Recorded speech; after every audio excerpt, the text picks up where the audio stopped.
Bienvenue dans le podcast Osez by Nico, le podcast qui vous pousse à l'action et vous aide à briller dans votre unicité. Dans l'épisode 43 de cette semaine, j'ai reçu Solène Feg. Un parcours atypique. Comment faire quand on a 10 000 envies et 10 000 projets en tête? On a parlé de multipotentialité et d'alignement.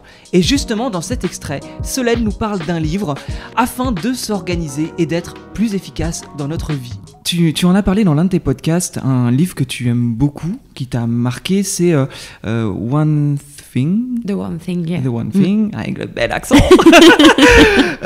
Qui est un livre que je n'ai jamais lu et qui me fait peur comme il m'attire. Ouais. Et j'ai bien aimé que tu en parles parce que finalement, toi, tu touches à beaucoup de choses et pourtant, tu l'as mis en avant. Ouais. Alors que ce livre, je sais que c'est être focus absolument sur une chose. Complètement. Et moi, c'est pour ça que ça me fait très très peur. Et pourtant, t'en parles. En quoi ce livre est quelque chose d'important selon toi? Toi qui dis justement, se spécialiser, ça me fait peur. Et pourtant, il y a quand même ce côté focus du livre qui t'interpelle. C'est quoi la différence entre être focus peut-être et faire qu'une seule chose, être spécialisé? L'idée de ce livre, c'est vraiment de choisir la chose, la tâche, alors vous mettez le mot que vous voulez dessus, qui va nous faire sentir qu'on a avancé dans notre journée, qu'on a avancé dans notre semaine, qu'on a avancé dans notre projet. Donc la tâche qui va avoir de l'impact direct sur notre projet. Donc effectivement, moi au début, quand j'ai lu ça, je me suis dit, oula, je sais pas si ça va vraiment me convenir, mais à la fois, ça ne nous demande pas spécialement... Alors, peut-être très indirectement, après je pense qu'on le lit avec le prisme qu'on a envie d'avoir aussi, hein. Mais ça nous demande peut-être indirectement de nous spécialiser, mais moi je ne l'ai pas entendu comme ça. Je l'ai remanié en me disant que finalement prioriser c'était important, et moi ça a fait aussi partie de mon credo, parce que vouloir entreprendre dans multiples projets, l'idée c'est pas de se perdre et de commencer 10 projets, de n'en terminer aucun ou alors de les bâcler. En tout cas, mon côté perfectionniste et mon ascendant vierge ne me disent pas ça. Donc du coup voilà, en tout cas personnellement, et je pense que c'est aussi quand on entreprend, c'est ce qu'on a envie de faire. On a envie d'entreprendre dans des projets qui nous tiennent à cœur, mais dans les projets qui potentiellement ont réussi, ou du moins qu'on arrive à bien mener et pas à bâcler. Et là, avec ce livre-là, moi ça m'a apporté plus de clarté sur justement la notion de comment on priorise, tu vois. Et je dis pas que je le fais tout le temps, mais ça m'a apporté un autre prisme, un autre angle de vue sur, ok, peut-être que parfois je m'éparpille un petit peu trop dans ma journée, et qu'au lieu de faire justement la tâche ou les 3 tâches, puisqu'il y a aussi cette fameuse règle de 3, qui pourrait vraiment bénéficier à mon projet ou mes projets actuels, peut-être que je vais aller chercher des choses pour contourner un petit peu, parce que, je sais pas, je fais un peu ce qu'on appelle de la procrastination active, donc je fais pas tout à fait les choses, ou je fais pas les choses vraiment essentielles parce que j'ai peut-être peur aussi, parce que dans un projet entrepreneurial, je pense que tu le sais, mais on est le miroir en fait de notre boîte. Donc aussi, quelque part, quand on a peur de quelque chose dans notre boîte, c'est souvent en miroir avec nous, on projette énormément, tu vois.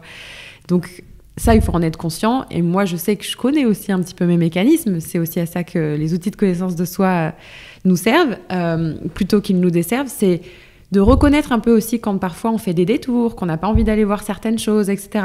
Tu vois, The One Thing, c'est exactement à ça que ça m'a aidé. C'est, ok, focalise-toi, sois honnête avec toi-même, parce que c'est important, et regarde la chose que tu pourrais faire aujourd'hui ou cette semaine qui pourrait relativement te servir de tremplin sur un de tes projets ou sur tous tes projets. C'est intéressant, là, ce que tu mets en lumière, c'est le côté de prioriser. Quand j'ai lancé le podcast, j'hésitais énormément, et un pote m'a dit, vu que j'avais un pied dans l'immobilier un peu partout et que j'avais un nouveau projet, il m'a dit, mais fais un plan de 90 jours. Et pendant 90 jours, pendant 3 mois, fais tes interviews, lance ton podcast et tu verras ce que ça sera au bout de 90 jours. Peut-être que tu mettras le projet à la poubelle, ou peut-être que tu continueras.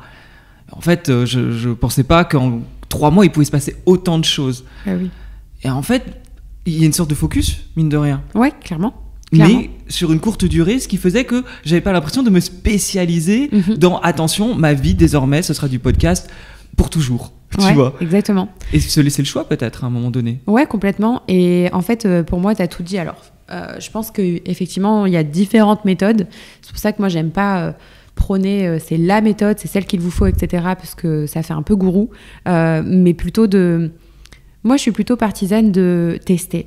expérimentez, allez-y. Je sais pas si tu connais un peu le Human Design. Alors, je connais beaucoup moins le Human Design que l'astrologie, mais vu que j'ai fait faire ma charte, je sais que je suis un profil 3-5. Et les profils 3-5, s'il y en a qui nous écoutent, il faut tester, expérimenter. Surtout la ligne 3. C'est des profils des lignes en tout cas, qui ont besoin de toujours, sans cesse, apprendre, tester, échouer même. L'échec fait partie fondamentalement de cette ligne-là. Et la ligne 5, c'est un peu la ligne du sauveur. Mais bref, en tout cas, ce que je voulais te dire par là, c'est que pour moi, il n'y a pas de méthode miracle, mais je suis plutôt d'accord avec ce que t'as dit ton ami, parce que moi, c'est un peu ce que je dis aussi. Moi, j'appelle ça des saisons de focus, en fait. Et ma saison de focus, je la crée justement sur des bases de 90 jours. Après, il y a toujours le mot flexible.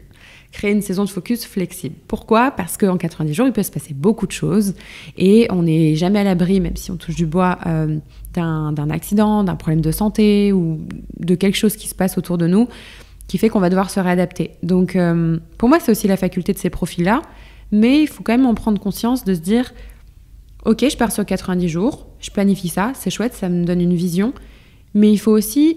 au cas où, que je puisse à un moment donné peut-être dézoomer la situation et me réadapter si jamais ça ne se passait pas comme prévu, comme planifié. » Alors toi qui nous écoutes, est-ce que cet extrait a pu t'inspirer ? Peut-être fais-tu partie de ces gens qui ont plusieurs projets en même temps. Donc j'espère que du coup, ce qu'a pu dire Solène par rapport à ce livre The One Thing, est-ce que finalement, le fait de trouver ses propres cycles, se concentrer vraiment sur la chose importante, et comme ce que j'expliquais moi aussi sur mon podcast, sur l'idée que j'ai lancé ce podcast à la base sur 90 jours, en me disant on verra bien ce que ça va donner. Est-ce que toi, ça te permet de clarifier quelles sont aujourd'hui peut-être les 3 choses dans ta vie dans lesquelles tu veux avancer ? Et tu sais, on parle de projets, mais ça peut être des envies et pourquoi pas même des objectifs de vie. Ça peut être acheter une maison, un appartement, peut-être trouver le compagnon ou la compagne idéale.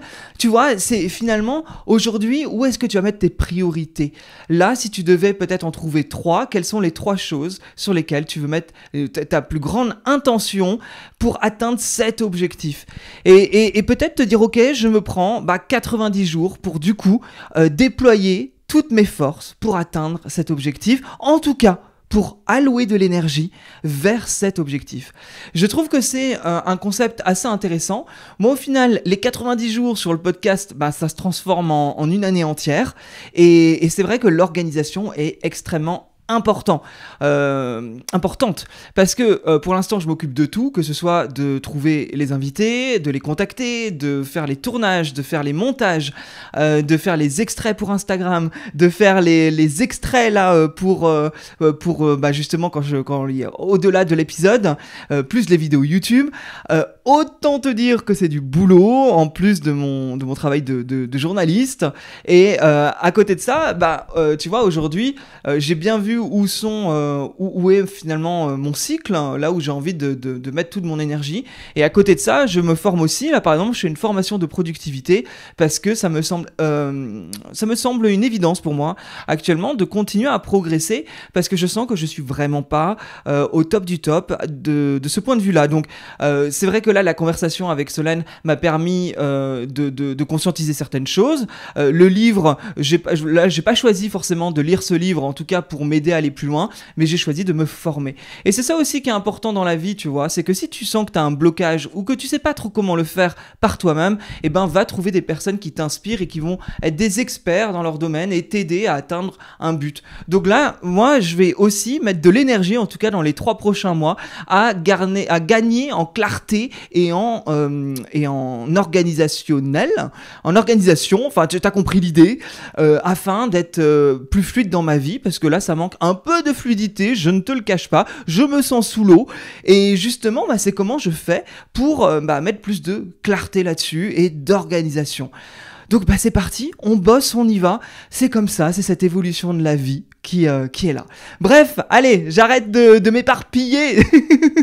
Tu sais que tu peux laisser 5 étoiles sur Apple Podcast, Spotify. C'est méga important. Franchement, laisse 5 étoiles, envoie un petit message et je te ferai un gros bisou, parce que c'est clairement ce qui aide ce podcast à être mieux référencé, à être plus connu, et ce qui me permet d'avoir des invités plus inspirants les uns que les autres. Donc franchement, tu peux le faire faire et laisser un petit commentaire, tu vois. T'as aimé cet épisode, vas-y, qu'est-ce que t'en as pensé? Laisse un petit commentaire, ça serait adorable aussi. Osez by Nico, l'Instagram, où tu as les vidéos pépites également. Tu peux m'envoyer un petit message, tu peux commenter, tu peux partager les vidéos. Bref, sens-toi libre. Continuons à avancer avec cette jolie communauté qui est là. Et encore merci pour toutes ces écoutes de plus en plus nombreuses à chaque épisode. À très bientôt, salut!